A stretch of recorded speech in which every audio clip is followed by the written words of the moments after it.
Okay mga kaibigan, kumusta po? Kumusta po kayong lahat? Welcome to my channel. Isa ka ba sa naghanap ng trabaho na wala pang matrabahuan at naghanap ka ba ng medyo mas mataas na sweldo mga kaibigan at nag-isip-isip ka na ikaw ay hindi college graduate, so hindi ka talaga makikita ng mas mataas na trabaho mga kaibigan.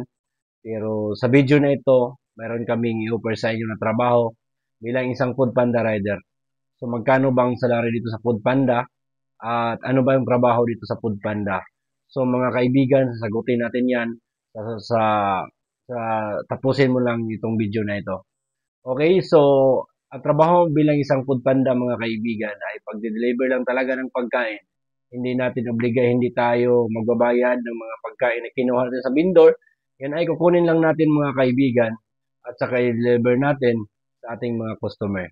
So, yung mga vendor, mga kaibigan, meron po silang device na connected po sa mga cellphone ng customer. At pag mag-order po yung mga customer, sa vendor na yun, mga kaibigan, automatic na yun ay papasok doon sa vendor. At pagdating natin, mga kaibigan, na posible na tapos na po ang pag-prepare ng pagkain, at i-pick upin na lang natin, mga kaibigan, at deliver natin sa bahay ng customer. At kung ito ay cash on delivery, kukunin natin yung bayad. At kung ito ay paid online, ay hindi na natin kukunin yung bayad dahil kinakaltas na yun to GCash at through bank nila mga kaibigan. So, saan ba natin i-deposit itong collection natin? So, i-deposit ating collection natin mga kaibigan through GCash, through 7-Eleven, through Palawan, via Dragon Loan mga kaibigan. So, bibigyan tayo ni Foodpanda ng account number na ilagay natin doon na itong number nito ang nagbabayad at automatic mga kaibigan ay magdidak yan sa ating wallet at ibig sabihin nun na na-remit na natin yung mga collection natin that day. So, take note mga kaibigan, kailangan natin i-remit yung collection natin araw-araw para hindi po tayo masuspended. So, ngayon mga kaibigan, magkano bang salary dito sa Foodpanda?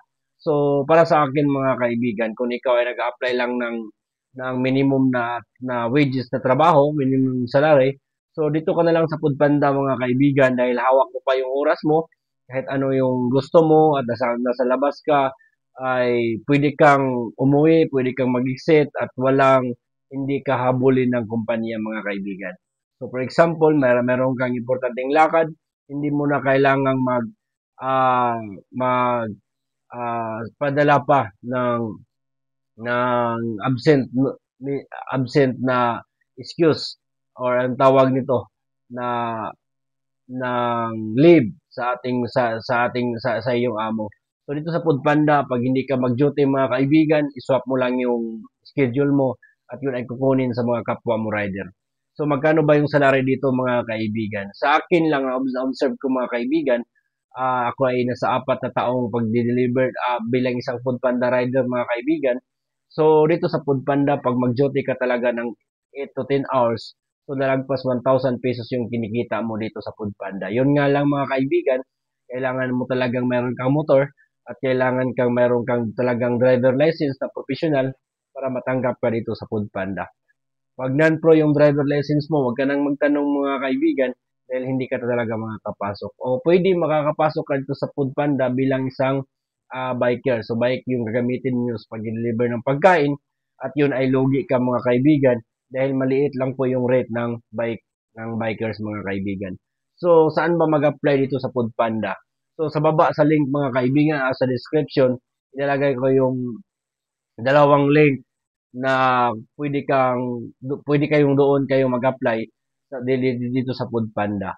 So, mga kaibigan, dito sa Foodpanda, kailangan na nakarehistro sa iyo ang motor mo, nakapangalan sa iyo yung motor mo, mga kaibigan, para hindi ka talaga mag-i-error itong application ng mga kaibigan at hindi ka ma-reject. Take note mga kaibigan, huwag kang mag-apply pag hindi ka kumpleto ng requirements. Ano ba yung requirements dito sa Foodpanda?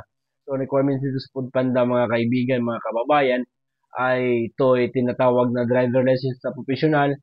Meron kang dalawang valid ID, meron kang TIN ID at saka TIN number, at meron kang NBI clearance mga kaibigan. Pag yan lahat ay